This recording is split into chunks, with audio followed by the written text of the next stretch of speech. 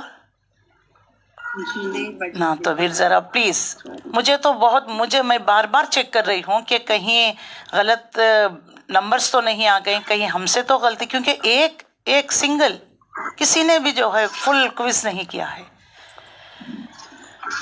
چلیے کوئی بات نہیں، انشاءاللہ ہو جائے گا. آج ہم جو ہے 3rd پارا ڈالیں گے آپ کے لیے، اور 3rd پارا اور آج کا پارا 8 پارا، کیونکہ ساتھ ساتھ چلیں گے ہم. صحیح، ساتھ ساتھ چلیں گے تاکہ آج جو آپ سنتے ہیں، اور بہت اہم ترین صورت ہے اور بہت اچھی صورت ہے. اس میں ہمارے لیے عبرت ہے، نصیحت ہے. ہمارے جیسے لوگوں کے بارے میں ہی اللہ تعالیٰ نے اس میں وضاحت کر دی. قوموں کا ذکر بیان کیا ہے کہ قوموں کو کیوں تباہ و تاراج کرتا ہے، اللہ نے واضح کر دیا ہے. تو تھوڑا کانسنٹریشن کے ساتھ، تھوڑا سیریس ہو کر اللہ کی کتاب پڑھ رہے ہیں. اللہ سے محبت ہے نا، ہے یا نہیں؟ تو پھر اللہ کی کتاب سے بھی تو محبت ہونی چاہیے ہمیں. تو انشاءاللہ العزیز میں امید رکھتی ہوں کہ آپ لوگ سب توجہ سے بھی سنیں گے. اور جو آج کوسچنز ڈال دیا گیا، میں چاہتی ہوں کہ سب کو یعنی اس ٹیسٹ میں سب پاس ہو. تو اس کو توجہ سے بھی سنیے، پوائنٹس نوٹ ڈاؤن کر لیجئے. ایک مرتبہ پھر آپ پڑھ لیجئے گھر جا کر انشاءاللہ العزیز. آئیے ہم دور قرآن 2024 کا 8 پارہ، الحمدللہ ہم 8 پارے میں پہنچے ہوئے ہیں. 8 پارے میں 2 صورتیں ہیں، سورہ الانعام کا کچھ بقیہ حصہ اور سورہ الاعراف ہے. الحمدللہ آج اس کا مطالعہ کریں گے. تو سب سے پہلے تلاوت کلام پاک کے ذریعے سے شروع کیا جائے گا.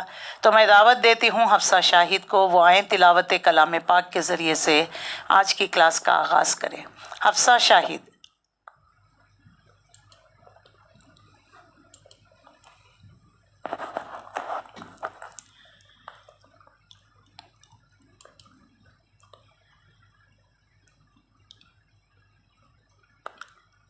حفصہ شاہد کو جی انمیوٹ کیا جا رہا ہے. جی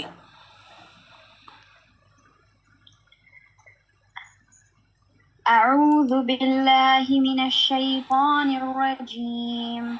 بسم الله الرحمن الرحيم. ألف لام ميم صاد. كتاب أنزل إليك فلا يكن في صدرك حرج منه لتنذر به وذكرى للمؤمنين. اتبعوا ما أنزل إليكم من ربكم ولا تتبعوا من دونه أولياء قليلا ما تذكرون.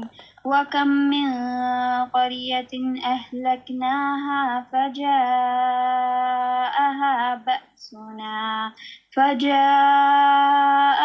بأسنا بياتا أو هم قائمون. فما كان دعواهم إذ جاءهم بأسنا إلا أن قالوا إنا كنا ظالمين. فلنسألن الذين أرسل إليهم أرسل إليهم ولنسألن المرسلين فلنقصن عليهم بعلم وما كنا غائبين والوزن يومئذ الحق فمن ثقلت موازينه فأولئك هم المفلحون ومن خفت موازينه فأولئك